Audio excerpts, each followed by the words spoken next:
It is a sight few people will ever see. Wild Mustangs doing battle in the remote high desert along the California-Nevada border. A band of 4 Mustangs is attempting to join up with the 5 on the right, but the stallion leading the bigger group is not interested. And now his harem of 4 mares joins the attack, charging in to drive the smaller band away. I think it's perfect. You got the wild horses and you got their home, which is the most beautiful place I've ever seen in the world. I am among the very fortunate few to witness this amazing display on a Mustang viewing expedition with the Rock Creek Pack Station. There's a lot of behavior you don't even read in any books. The wild horses teach you that. Ifada Krohn is our expert guide on this 4-day horseback trek into the Pizona area of the Inyo National Forest. For 17 years, the native of what was then Czechoslovakia has been guiding visitors to observe the Mustangs that live in this wilderness. It is a labor of love. I always had this close relationship with horses since I was younger, and I think it's my inner connection. The wild horses are very special. You got to have it and feel it inside, otherwise it's hard to explain. The mares fight more with the back feet, stallion more with pawing the front feet. Rock Creek is among the few Eastern Sierra outfitters that offer trips every spring into this rugged area, about 50 miles north of Bishop, California. The horseback trek offers the opportunity to get a close-up look at the Montgomery Pass wild horse herd.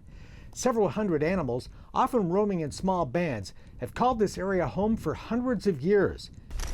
And half the fun of seeing them is the chance to experience the unspoiled, wide-open country they call home.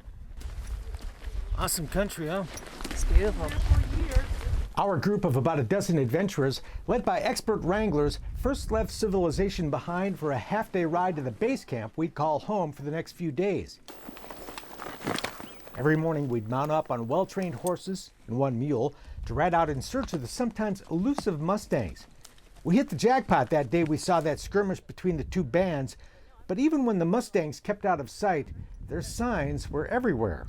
We actually, in a way, do see the horses in different form because we see all where they rolled in the ground. We can see the hoof prints of the lone stallion. We see all the little stud paths where the stallions like to march their territory. And we can see where they were, what they were doing. We can even see if it was a stallion and a herd or foals. And we can just read their life by the hoof prints here. So the tracking is other part of viewing the wild horse life here. The Montgomery Pass Mustangs are perhaps the most truly wild horses left in the United States. Mountain lions that often prey on young foals, along with the sick, lame, and the old, have largely kept the population in check. Part of being a wild horse is you live and die out here, huh? We see a lot of skeletons. We've seen that one. I can show you a couple more next couple days. Yeah. They died, the bones are here. That natural balance here has prevented overgrazing, so there's been no need for the federal government that manages wild horses to do any roundups or removals. Mustangs were first protected by an act of Congress back in 1971.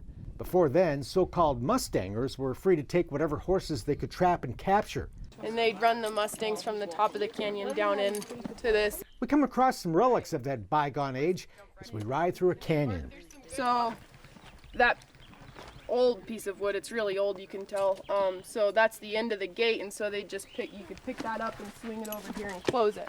Once you run the Mustangs in, those long poles, if you stood them up, you know, it'd be a pretty tall fence line right there that they couldn't get over. I tell you, just the chance to get back in this country is worth the price of admission, you know? Yeah. There's no better way to see this country than on the back of a horse. And you don't have to be any great rider to come on this adventure.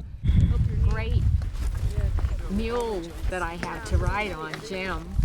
Gem's a gem, huh? She is a gem. We'll keep our mounts at a walk as we ride along, the perfect pace to soak in the magnificence of this country. Besides, we've come to see Mustangs, and we don't want to spook any wild horses we may come across. After riding through an immense meadow of sage and climbing a hilltop, we dropped down on the other side. Just spotted a band of wild horses out there. And there they are, 4 Mustangs, including a striking buckskin mare. Yes, the stallion is on the lookout. just looking for any kind of danger. So now we stopped here to make sure we all get a good viewing, because as we near closer, if they're uncomfortable with us, we're gonna veer away because we don't wanna disturb them. But if they're fine with us, we can slowly get a little closer. The animals, perhaps as curious as we are, apparently don't mind our presence. We get as close as we can and use binoculars to get an even better look. While we watch, the horses drift off to our right, then pull up. They wanted to really be able to smell us. So often when the horses are even more curious about us, they go exactly downwind, just to get a good sniff, and then they're happy. See? With the snow-capped peaks of the White Mountains towering in the distance, we gaze at this living symbol of the American West. And then it starts to rain. No problem. We're prepared for the weather. This is very special to see them this close. Normally when we saw them, like we spotted them first time, we used to not even let them know we're here. We tie the horses down and we kind of crawl on the belly behind a bush like a mile from here and watching with binoculars. So this is very special to see them this close up here. And as the four animals begin to drift away, another group of Mustangs appears. It's the five who will soon be doing battle. The two groups come closer to check each other out before that clash unfolds. I could watch these horses all day, but we still have hours to go to get back to camp. That's another magnificent ride. Coming from crowded Los Angeles, it's encouraging to know places like this still exist. You know what's going to be more interesting is when they catch me on fire. Welcoming fire is blazing away as we get back to camp, where we'll reunite with other riders who split off in a different direction and share our stories of the day. I had a great day. I loved riding through the canyons and the arroyos. That was really exciting. I'm a little worried about these plastic pants, to tell you the truth. They're 400 degrees right now. Whether it's late afternoon or first thing in the morning, our hard-working camp crew is busy keeping the fire stoked and preparing those hot meals that always taste so good outdoors. But our expert camp chef Gene admits wilderness cooking does have its challenges. Most of the time it's the weather and the sand. We got a lot of both today, huh? Well, we got a lot of weather, not too much sand, but if the dries out and the wind comes up, I stay busy trying to keep the dust down.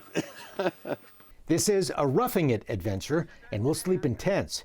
Wilderness trips aren't as popular as they once were, but those who won't give up their flat screen for a few days are missing out.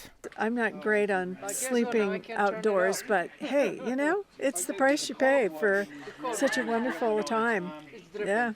There's so much to see up here. Just a short walk from our camp stood the ruins of a stone cabin, which apparently served as a toll booth on the stagecoach road that ran through here back in the day. And obsidian spear points are evidence of the Indians who called this country home. Very, very cool. Very cool. I've never seen so many obsidian flakes anywhere.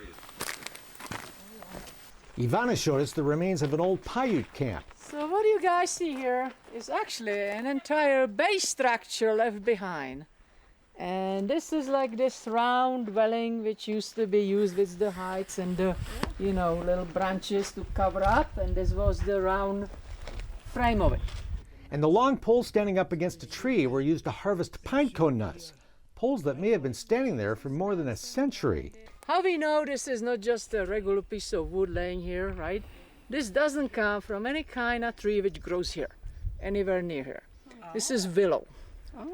And it had to be carried here at least 5 miles down there where we have water.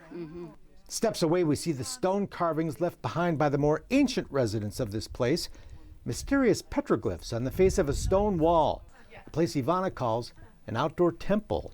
Got big significant historical, spiritual significance, but even in your own soul you can probably feel this is a very special place. On our last ride back to civilization, we enjoyed another encounter with Mustangs, a Montgomery Pass subgroup known as the River Springs herd. Among the 60 or so animals were a number of foals. Always a treat to see those delicate youngsters sticking close to mom. And nearby a stallion keeping watch over his harem of mares. See how he put the head down and he arched his neck? So he's chasing his mares back, see that? That's how the stallion rounds up his mares, right there. It's all fascinating stuff, and also the perfect way to disconnect from the stress and noise of the modern world. The Mustangs don't mind visitors who respect their space, and the Rock Creek Pack Station makes it all very easy to experience a remote and beautiful part of the West and its magnificent Mustangs that few people will ever see.